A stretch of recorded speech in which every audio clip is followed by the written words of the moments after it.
Students, आज हम बात करने वाले हैं क्लास 12 फिजिक्स, जिसमें हम पढ़ रहे थे विद्युत धारा के चुंबकीय प्रभाव।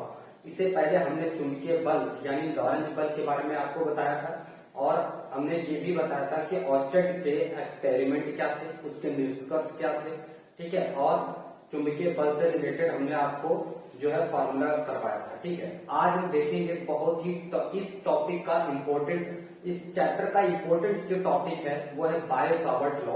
इससे अक्सर क्वेश्चंस आते ही हैं और डेरिवेशन भी आता है। तो चलिए स्टार्ट करते हैं बायो-सावर्ट का नियम, ठीक है। और ये बहुत ही पसंदीदा है एग्जामिनर्स का, तो काफी ये एग्जाम में इससे रिलेटेड कुछ ना कुछ हमेशा पूछा ही जाता है। तो चलिए स्टार्ट करते हैं, ठीक है। विद्युत धारा का चुंबकीय प्रभाव, जिसमें हमारा टॉपिक है बायो-सावर्ट का नियम, ठीक है। तो चलिए डिस्कस करते हैं बायो-सावर्ट का नियम क्या है, ठीक है। तो देखिए स्टूडेंट्स, यहाँ पे बायो-सावर्ट के नियम से रिलेटेड बायो-सावर्ट का नियम ये विद्युत धारा के चुंबकीय प्रभाव पर आधारित है। बायो-सावर्ट का नियम, ये दो साइंटिस्ट थे, ठीक है। और इन दो साइंटिस्टों ने 1820 में यह नियम दिया था। कब दिया था? 1820 में, ठीक है। 1820 में इन्होंने बताया कि अगर कोई चालक तार है जिसकी लंबाई क्या है, अनंत है, ठीक है। ये एक अनंत लंबाई का कोई चालक तार है ये, और इसकी लंबाई कितनी अनंत है, फिलहाल हमने इसको एक्स वाई मान रखा है, ठीक है। ये एक्स वाई, इसका एक नाम दे दिया एक्स और वाई। ये एक्स वाई कोई चालक तार है, ठीक है। इसमें विद्युत धारा आई प्रवाहित हो रही है। बहुत ध्यान से सुनिएगा, सारी बातें इसमें इंपॉर्टेंट ही हैं। जो भी मैं बोल रहा हूँ इसको बहुत ही गौर से सुनिए, नहीं तो हो सके वीडियो को पोस्ट कर करके आप लोग इसका नोट्स भी बना लीजिए, ठीक है। तो ये एक्स वाई लंबाई का एक चालक तार है, इसमें धारा आई प्रवाहित हो रही है। इस चालक से आर बिंदु पी पर, यहाँ पर एक बिंदु पी है जहां पर हमें क्या करना है, चुंबकीय क्षेत्र का मान ज्ञात करना है, ठीक है। तो यहाँ पर चुंबकीय क्षेत्र, यहाँ पर हमने इस चालक तार में हमने जिसकी लंबाई क्या है, एक्स वाई है, और इसमें धारा आई प्रवाहित हो रही है, हमने यहाँ पर एक अल्पांश ले लिया है, ठीक है, जिसको हम लोग क्या बोलते हैं, अल्पांश को डी एल बोलेंगे। इसकी दिशा, ये एक सदिश है, इसकी दिशा किधर होगी, धारा की दिशा में होगी, ठीक है। अल्पांश, इसको हम लोग क्या बोलेंगे, अल्पांश। तो हमने ये अल्पांश ले लिया, मतलब इस चालक तार का छोटा सा अंश, अल्पांश मतलब होता है छोटा सा अंश। तो हमने यहाँ पर एक अल्पांश ले लिया डीएल, और यहाँ से आर दूरी पर बिंदु पी है, ठीक है। यहाँ पर हमें क्या ज्ञात करना है, चुंबकीय क्षेत्र का मान, ये दूरी है पी, और ये अल्पांश जो कोण बन रहा है वो है थीटा। यहाँ पर हमें चुंबकीय, अब यहाँ पर देखो, यहाँ पर हमने अल्पांश लिया है छोटा सा डीएल, तो यहाँ पर इस बिंदु पी पर चुंबकीय क्षेत्र का मान भी क्या होगा, छोटा सा होगा, थोड़ा सा। चुंबकीय क्षेत्र का मान होगा यहाँ पर डीबी, ठीक है। तो हमें क्या करना है, यहाँ पर चुंबकीय क्षेत्र का मान ज्ञात करना है इस चालक तार में प्रवाहित होने वाली धारा की वजह से, ठीक है। तो देखो यहाँ पर चुंबकीय क्षेत्र का मान किन किन बातों पर निर्भर करता है, तो इस बातों को गौर से देखेंगे। यहाँ पर लिखेंगे डीबी क्या है, चुंबकीय क्षेत्र का मान, चुंबकीय क्षेत्र का मान किन बातों पर निर्भर करता है, किन किन बातों पर निर्भर करता है, ठीक है। तो यहाँ पर देखिए किन किन बातों पर निर्भर करता है, इस चीज को यहाँ पर देखिए। तो देखो यहाँ पर चालक में बहने वाली धारा, चालक में बहने वाली धारा, ठीक है, चुंबकीय क्षेत्र के बहने वाली धारा चुंबकीय क्षेत्र के समानुपाती होती है। चालक तार में बहने वाली धारा, चालक तार में बहने वाली धारा, बहने वाली धारा चुंबकीय क्षेत्र के समानुपाती होती है, चुंबकीय क्षेत्र के समानुपाती होती है, ठीक है। इन बातों को बहुत ही गौर से नोट करते चलेंगे, ठीक है।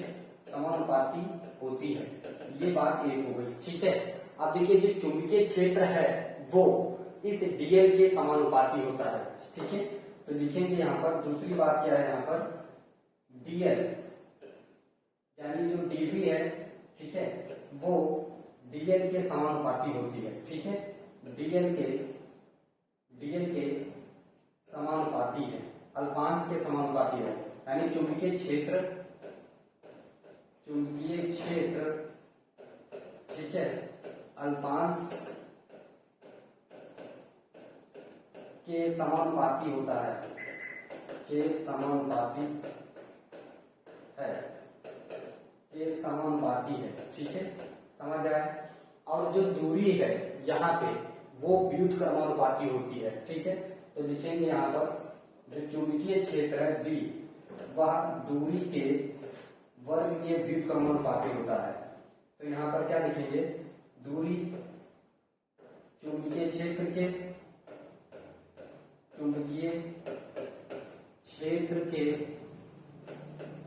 वर्ग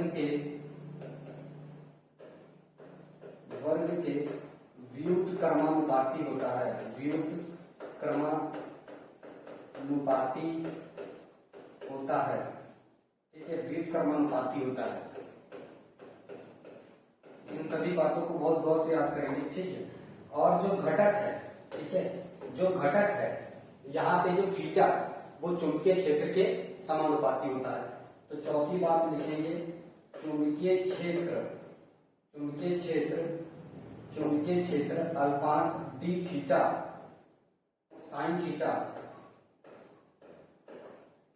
थीटा के समानुपाती होता है। घटक समानुपाती होता है। ठीक है, ये चीज। अब इन चारों पॉइंट को लिखेंगे। यहाँ पे देखो, यहाँ पे देखिए, ठीक है, समीकरण 1, देखो समीकरण 1, समीकरण 2, समीकरण 3 व समीकरण 4 से, व समीकरण, देखो समीकरण 4 से, ठीक है, 4 से इन चारों समीकरणों को हम मिला दे रहे हैं। ठीक है, तो यहाँ पे क्या आ जाएगा, dv समानुपाती है I dl sine theta upon r square के। ठीक है, अब इस समानुपाती चिन्ह को हटाने के लिए हमें यहाँ पर कोई ना कोई नियतांक लगाना होगा। ठीक है, तो देखो dv equals to km I dl sine theta upon r square, ये आ जाएगा यहाँ पर। ठीक है, चलो इसको नोट कर लो आप लोग।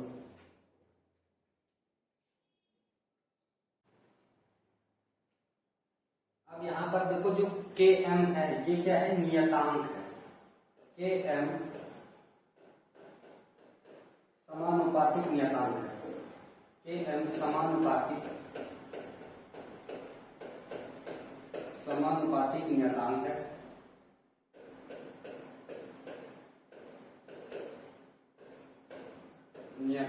ठीक है, जिससे अब देखो यहाँ पर इसकी जो मान है, इसकी जो वैल्यू है km वो है μ0/4π।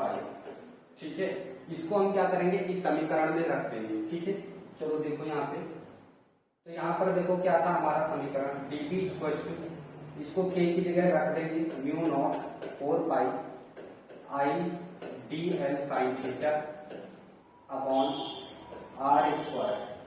तो ये आ जाता है हमारा। अब देखो यहाँ पर μ0 क्या है, μ0 जो है निर्वात की चुंबकशीलता है। इसको क्या बोलते हैं, निर्वात की चुंबकशीलता, इसे बोलते हैं निर्वात की चुंबकशीलता। ठीक है, μ0 क्या है, निर्वात की चुंबकशीलता। इसका जो मान है μ0/4π का, ठीक है, μ0 और 4π का जो मान है, तो μ0/4π का जो मान है वो क्या है, μ0/4π, इसकी जो वैल्यू है 10⁻⁻7 है।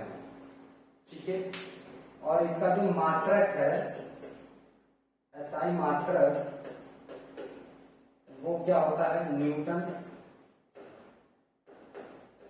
पर एम्पियर स्क्वायर। ठीक है, एम्पियर स्क्वायर।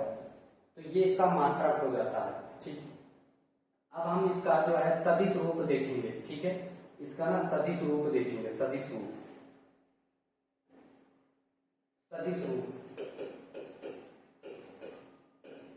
तो इसका देखो सदिश रूप क्या होता है, dv equal to mu not upon 4 pi IDL sine theta upon R square.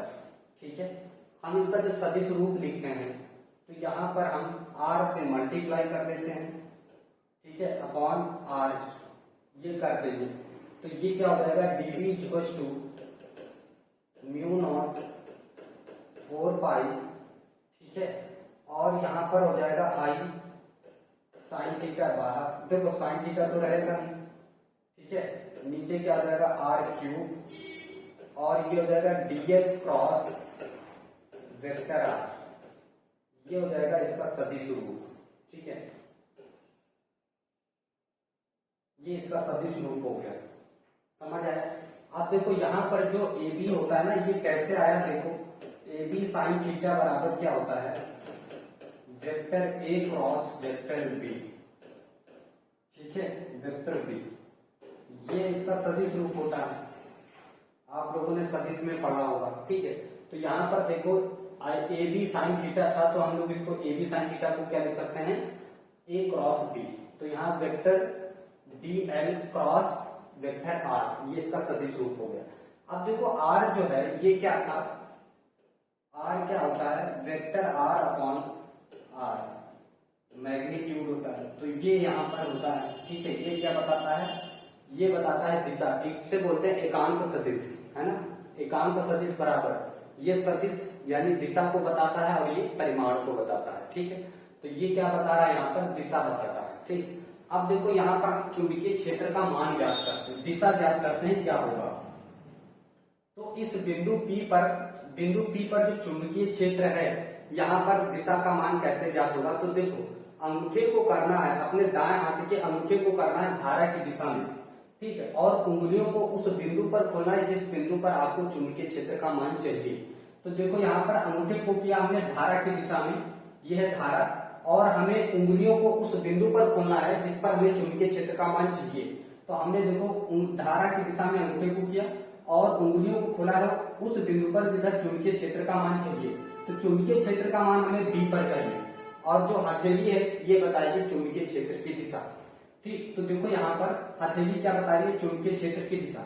अब एक बात जरा गौर से ध्यान से देखिएगा कि जब भी जैसे मान लो ये तीर है, ये तीर है, ठीक है, ऐसे, और ये इस तरह से बना हुआ है। ठीक, ये तीर है ऐसे, जब ये तीर आपकी तरफ ऐसे आएगा बाहर की तरफ, तो आपको क्या दिखाई देगा, ये अगर बाहर आ रहा है आपकी तरफ ऐसे आ रहा है, ठीक है, ऐसे, तो आपको क्या दिखाई देगा, तो आपको एक दिखाई देगा डॉट, है ना, आपको एक डॉट दिखाई देगा इस तरह से बाहर की ओर।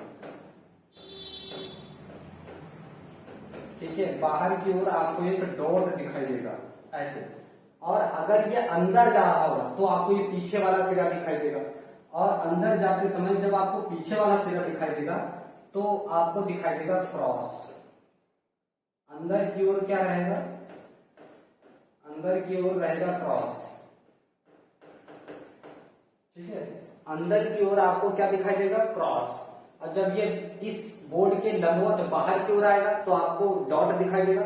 अगर इस बोर्ड के लंबवत अंदर की ओर जाएगा तो आपको क्रॉस दिखाई देगा। ठीक, तो हथेली फिर से देखिए, अगर हमें धारा की दिशा चुंबकीय क्षेत्र का दिशा ज्ञात करने की किधर है, तो अंगूठे को करना है धारा की दिशा में, उंगलियों को उस बिंदु पर खोलना है जिस बिंदु पर चुंबकीय क्षेत्र का मान चाहिए।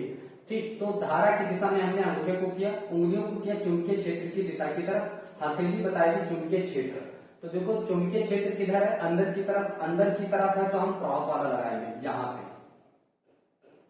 तो चुंबकीय क्षेत्र किधर है, चुंबकीय क्षेत्र है अंदर की तरफ, इस बोर्ड के अंदर की तरफ, और आपके पेज में कागज के तल के लंबवत अंदर की तरफ। ठीक, और इधर भी हम चुंबकीय क्षेत्र का मान ज्ञात कर सकते थे, इधर भी मान लो इधर भी कोई बिंदु P होता और यहाँ पर चुंबकीय क्षेत्र का मान निकालते, तो देखो यहाँ पर ऐसे था, तो यहाँ पर कैसे करते हैं, यहाँ पर धारा की दिशा में अंगूठे को किया, उंगलियों को खोला चुंबकीय क्षेत्र की दिशा में, और हथेली बताया कि चुंबकीय क्षेत्र की दिशा। तो हथेली देखो इधर किधर है, बाहर की तरफ है ना, तो बाहर की तरफ है, तो हम यहाँ पर क्या लगाते, डॉट। ठीक है, तो ये हो जाता चुंबकीय क्षेत्र की मान। ठीक है, समझ में आया। ठीक है, इसके कुछ स्पेशल केस हैं, हम उनको भी देखेंगे। ठीक है, अब देखो यहाँ पर अगर यदि केस फर्स्ट यदि केस नंबर 2 थीटा कितना हो जाए 90 डिग्री, तो चुंबकीय क्षेत्र का मान कितना होगा, म्यू नॉट अपॉन 4 पाई, ठीक है, आई डी एल साइन 90, ठीक है, अपॉन आर स्क्वायर। साइन 90 की वैल्यू होती है 1, यहां पे रखोगे dv इक्वल टू कितना आ जाएगा, म्यू नॉट अपॉन 4 पाई, ठीक है, I D L upon R square. तो ये यहाँ पर आ जाएगा मैक्सिमम, तो यहाँ पर आपको मिलेगा चुंबकीय क्षेत्र का मान मैक्सिमम। ठीक है, तो चलिए आज के लिए बस इतना ही, इसको आप लोग नोट डाउन कर लीजिए। अगर अभी तक आपने स्क्रीनशॉट नहीं लिया है तो आप लोग इसका स्क्रीनशॉट ले लीजिए। ठीक है, ये लीजिए। ठीक है, इसका स्क्रीनशॉट लीजिए, इसके बाद इसका स्क्रीनशॉट लीजिए, ये स्पेशल केसेस हैं। ठीक, फिर इसके बाद इसका स्क्रीनशॉट। ठीक है, तो बस कैसा लगा हमारा यह वीडियो, अगर आपको अच्छा लगा है तो इसे लाइक और सब्सक्राइब जरूर करिए। इस तरह के वीडियो आप लोगों के लिए आते रहेंगे। Thank you.